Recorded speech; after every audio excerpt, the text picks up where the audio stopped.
China के mouthpiece ने India को वार्निंग दी है कि जो नई कोल्ड वॉर शुरू हो रही है बिटवीन यूएसए एंड चाइना, इसमें इंटरफेरेंस इंडिया को नहीं करनी चाहिए। यहाँ पे आप देखेंगे आर्टिकल है by Global Times. Global Times Chinese government own करती है, एक्चुअली उनकी कम्युनिस्ट पार्टी ओन करती है टू बी प्रिसाइज। और जो भी यहाँ पे आर्टिकल्स होते हैं, जो भी यहाँ पे पब्लिश करते हैं, सब कुछ इन लाइन होता है चाइनीज फॉरेन पॉलिसी के। कुछ आपको यहाँ पर यूनिक थॉट या फिर एक यूनिक पर्सपेक्टिव मिलेगा नहीं। लिटरली चाइना जो दुनिया को कहना चाहता है बिना रिस्पॉन्सिबिलिटी उठाए, वो आर्टिकल्स यहाँ पे ग्लोबल टाइम्स में छाप दिए जाते हैं। तो यहाँ पे लिखा हुआ है, अब अगेन हमको ध्यान में रखना होगा, इस वक्त लद्दाख में इंडिया चाइना का स्टैंड ऑफ चल रहा है।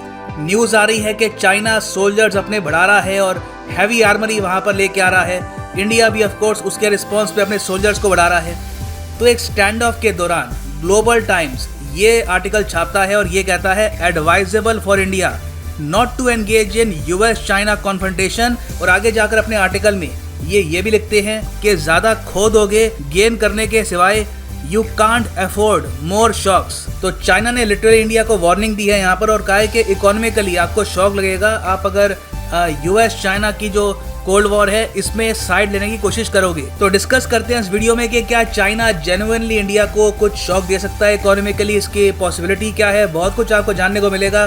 सो जो चाइनीज गवर्नमेंट का माउथपीस है इस क्रिटिकल टाइम में क्या कह रहा है पहले देखते हैं। ये कह रहे हैं कि आज के समय यूएस चाइना टेंशंस एस्केलेट कर रही है over a wide ranging issues. इन्होंने यहाँ पे कहा है कोविड-19, हांगकांग और वेरियस और इश्यूज हैं, उसको लेकर यूएस चाइना की टेंशंस बढ़ रही है। और बताया जा रहा है कि एक नई कोल्ड वॉर शुरू हो चुकी है दुनिया में। लास्ट टाइम कोल्ड वॉर थी बिटवीन यूएसएसआर एंड यूएस, जो ऑफ कोर्स यूएस जीता था क्योंकि यूएसएसआर डिसइंटीग्रेट कर गया था। सो यहाँ पे लिखते हैं कि जो नई कोल्ड वॉर शुरू हो गई है वहां पर इंडिया को केयरफुली रहना होगा और बिल्कुल भी इस राइवलरी में इन्वॉल्व नहीं होना चाहिए।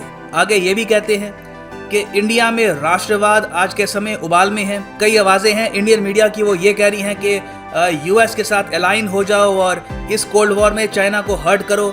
मगर यहाँ पे चाइना का पीस ये कहता है ये इरेशनल वॉइसेस हैं और इंडियन गवर्नमेंट को अपना स्टांस इन वॉइसेस के हिसाब से नहीं बनाना चाहिए। और फाइनली ये कह रही हैं कि अगर इंडिया यूएस का समर्थन करता है नई कोल्ड वॉर में तो इंडिया को गेन करने के लिए बहुत कम होगा, हाँ इंडिया का नुकसान काफी बड़ा होगा। फिर उसके बाद आता है इकोनॉमिक थ्रेट। ये यहाँ पर कह रहे हैं if in a new cold war India leans towards the US, India US का साथ देता है अगर नई कोल्ड वॉर में और बिकम्स अ यूएस पॉन, अगर यूएस का प्यादा बन जाता है चाइना को अटैक करने में, जो इकोनॉमिक ट्रेड और टाइज होंगे दो एशियन नेबर्स के, इसको एक डेवास्टेटिंग ब्लो लगेगा, तो काफी नुकसान होगा उसको।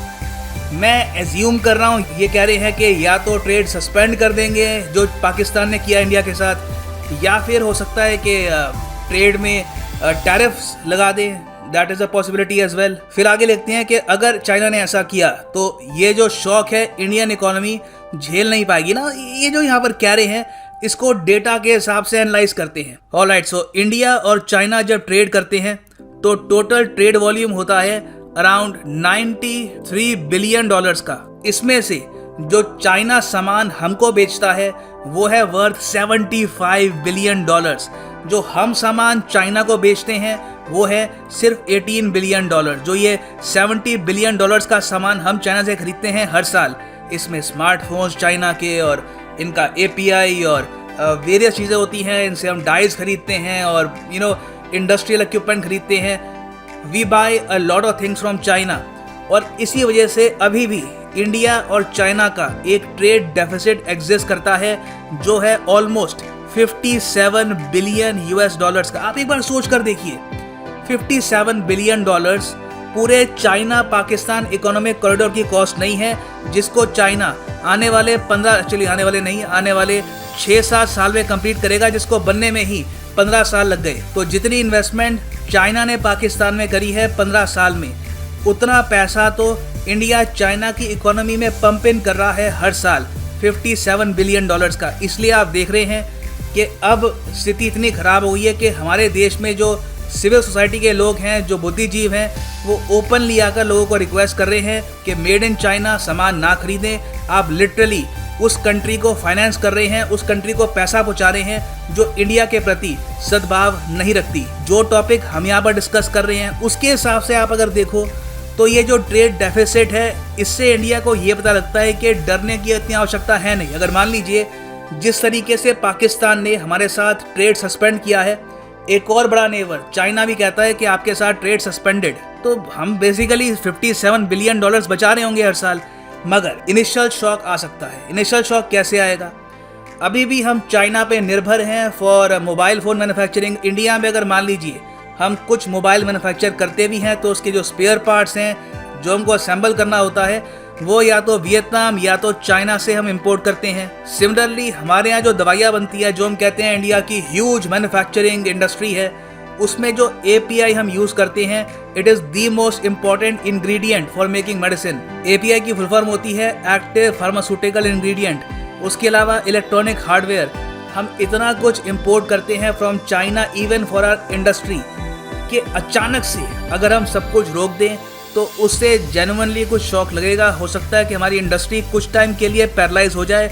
हाँ, उस वक्त अगर मान लीजिए बाकी जो देश है, इंडोनेशिया, उसके अलावा वियतनाम और वेरियस और कंट्रीज़ हैं, उनके साथ हमारी अंडरस्टैंडिंग काफ़ी अच्छी है, तो इमीडिएटली कुछ ही महीने में हम वापस खड़े हो जाएंगे और ये जो शॉक है हम काफ़ी आराम से एब्जॉर्ब कर सकते हैं। मगर it will require pre planning. इसके लिए भारत सरकार को मेरे हिसाब से ऑलरेडी प्रिपेयर करना चाहिए कि चाइना इन द फ्यूचर अचानक से बिना किसी नोटिस के ट्रेड सस्पेंड कर सकता है विद इंडिया।